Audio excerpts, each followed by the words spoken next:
एक गांव में पिंकी नाम की एक लड़की रहती थी जो पढ़ने में बहुत ही होशियार थी और वो मेहंदीपुर के बालाजी को भी बहुत मानती थी।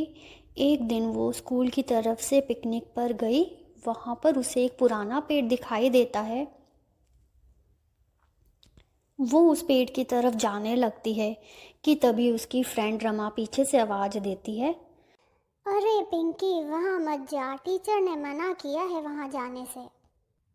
पिंकी उसकी आवाज़ सुनकर वापस पीछे मुड़ जाती है और बाकी बच्चों के साथ खेलने लगती है कि तभी उसकी बॉल उसी पुराने पेड़ के पास जा गिरती है। वो पेड़ के पास जाती है और पेड़ को निहारने लगती है और पेड़ को निहारते निहारते वो बेहोश होकर गिर जाती है। उसकी फ्रेंड रमा देख लेती है कि पिंकी बेहोश होकर गिर गई है। वो टीचर को बुलाकर लाती है। टीचर उसे तुरंत डॉक्टर के पास लेकर जाती है। डॉक्टर उसका पूरा चेकअप करता है और कहता है। इसे कुछ नहीं हुआ है, बस ये गर्मी की वजह से बेहोश हो गई है। इसे थोड़े आराम की ज़रूरत है। ये सुनकर टीचर उसे घर पहुंचाती है। घर पहुंचने पर पिंकी बस रोती जाती है और कुछ बोलती नहीं है। ये देखकर उसकी मम्मी को उसकी चिंता होने लगती है। अगले दिन रमा अपनी मम्मी के साथ उसके घर पर आती है। अरे रमा, आओ बेटा, कैसी हो? मैं ठीक हूँ आंटी। पिंकी कैसी है? पिंकी बेटा बस रोती रहती है, कुछ बोलती नहीं है, ना ही खाती है। क्लास में भी मन नहीं लग रहा उसका। मैथ में अव्वल आने वाली पिंकी के अब 0 नंबर आने लगे हैं। पता नहीं क्या हो गया उसे, जब से पिकनिक से आई है बस रोती जाती है। रमा की मम्मी पिंकी की मम्मी से कहती है। भाभी जी, मेरी मानो तो ये ऊपर की हवा है, इसे एक बार हकीम को दिखा लाओ। क्या पता झाड़ा लगने से ही पिंकी की हालत में सुधार हो जाए। ये सुनकर पिंकी की मम्मी कहती है। भाभी जी, पिंकी इन चीज़ों में विश्वास नहीं करती, वहाँ उसे लेकर जाना बहुत मुश्किल होगा। डॉक्टर को दिखा रहे हैं पर कोई पॉजिटिव रिजल्ट नहीं दिख रहा। अब तो बस भगवान का सहारा है। अच्छा आंटी, अब हम चलते हैं, फिर आएंगे पिंकी से मिलने। ओके बेटा, बाय। इस तरह दिन बीतते जाते हैं और पिंकी की हालत में कोई सुधार नहीं होता। एक दिन पिंकी की टीचर उसके घर पर पिंकी से मिलने आती है। हेलो पिंकी, कैसी हो? पिंकी की मम्मी कहती है। मैडम जी जब से पिकनिक से आई है कुछ बोल नहीं रही, बस रोती रहती है। और कोई बात करता है तो उसे निहारती रहती है। पता नहीं क्या हो गया है इसे। मेरी पिंकी तो अच्छी भली गई थी घर से, जब से पिकनिक से आई है तब से ही रोती जा रही है। टीचर कहती हैं। अरे बहन जी, चिंता ना करें, पिंकी जल्दी ठीक हो जाएगी। आप डॉक्टर को तो दिखा रही हैं ना? हाँ, इसका ट्रीटमेंट तो चल रहा है, पर चीज़ समझ में नहीं आ रही डॉक्टर को भी। डॉक्टर भी कह रहे हैं इसे कोई इंटरनल प्रॉब्लम नहीं है, पर पता नहीं क्या हुआ है इसे। ऐसे बिहेव क्यों कर रही है, डॉक्टर को भी समझ में नहीं आ रहा। अरे बहन जी, आप चिंता ना करें, मैं अपने फैमिली डॉक्टर से बात करती हूँ। वो पिंकी को एक बार देख लेगा, क्या पता डॉक्टर चेंज करने से पिंकी की हालत में कुछ सुधार हो जाए। हाँ जी मैडम जी, शायद आप सही कह रही हैं।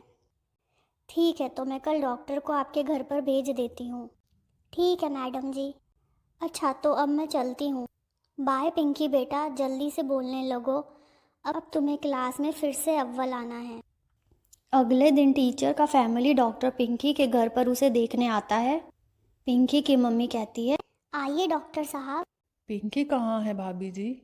मैं बुला कर लाती हूँ पिंकी को, शायद अपने कमरे में है। पिंकी की मम्मी पिंकी को लेकर आती है। डॉक्टर पिंकी का पूरा चेकअप करता है और कहता है। भाभी जी, पिंकी तो बिल्कुल नॉर्मल है। डॉक्टर साहब, पिंकी कुछ दिन पहले पिकनिक पर गई थी। जब से वहाँ से आई है तब से कुछ बोलती नहीं है, बस निहारती रहती है और रोती जाती है। पता नहीं इसे क्या हुआ है। ये सुनकर डॉक्टर कहता है। भाभी जी, शायद इसने वहाँ पर कुछ ऐसा देख लिया है जिससे इसके दिमाग पर असर हुआ है और ये चुप हो गई है।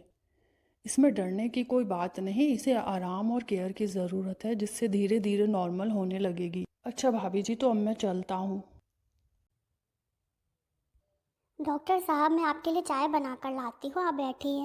नहीं भाभी जी, अब चाय तभी पियेंगे जब पिंकी चाय पीने को कहेगी, और ये दिन बहुत जल्दी आएगा, देखिएगा। हम भी यही चाहते हैं कि पिंकी जल्दी से बोलने लगे। ऐसा ही होगा भाभी जी, मुझे पिंकी का अपडेट देते रहना। मैं इसे रोज़ देखने आऊँगा, ये जल्दी ही ठीक हो जाएगी। इस तरह कुछ और दिन निकल जाते हैं और पिंकी की हालत में कोई सुधार नहीं होता। एक दिन रमा की मम्मी उनके घर पर आती है पिंकी का हालचाल जानने। नमस्ते भाभी जी, कैसी हैं आप? पिंकी कैसी है? पिंकी की हालत वैसी की वैसी ही है, कुछ नहीं बोल रही। ये सुनकर रमा की मम्मी पिंकी की मम्मी को कहती है, भाभी जी, मेरी ननद ने एक उपाय बताया है। क्या भाभी जी, क्या है वो उपाय? ननद ने कहा है कि आप इसे एक बार मेहंदीपुर के बालाजी ले जाएं, वहाँ जाते ही ये नॉर्मल हो जाएगी। हाँ जी बहन जी, मैंने पहले ये क्यों नहीं सोचा। पिंकी भी मेहंदीपुर के बालाजी को बहुत मानती है, शायद वहाँ जाने से बात बन जाए। मैं पिंकी को वहाँ ज़रूर लेकर जाऊँगी। आपका बहुत बहुत शुक्रिया जो आप आए पिंकी का हालचाल जानने के लिए। रमा की मम्मी वहाँ से चली जाती है और अगले दिन ही पिंकी की मम्मी पिंकी को लेकर मेहंदीपुर के बालाजी के लिए रवाना होती है। अभी वो लोग मेहंदीपुर के बालाजी पहुँचे भी नहीं होते हैं कि पिंकी रास्ते में ही बोलना शुरू कर देती है। मम्मी, मेरा बहुत मन था मेहंदीपुर के बालाजी आने का। आपका बहुत बहुत शुक्रिया, आप मुझे यहाँ लेके आए। ये सुनकर पिंकी की मम्मी बहुत खुश हो जाती है कि उनकी बेटी बोलने लगी और वो मेहंदीपुर के बालाजी को धन्यवाद करती है। इस कहानी से हमें ये सबक मिलता है कि हमें हमेशा भगवान पर विश्वास करना चाहिए, अंधविश्वास पर नहीं। इसी तरह की रोचक और मनोरंजक कहानियाँ देखने के लिए हमारे चैनल को सब्सक्राइब कीजिए और बेल आइकन का बटन भी दबा दीजिए ताकि आने वाली हर कहानी आप तक पहुंच सके।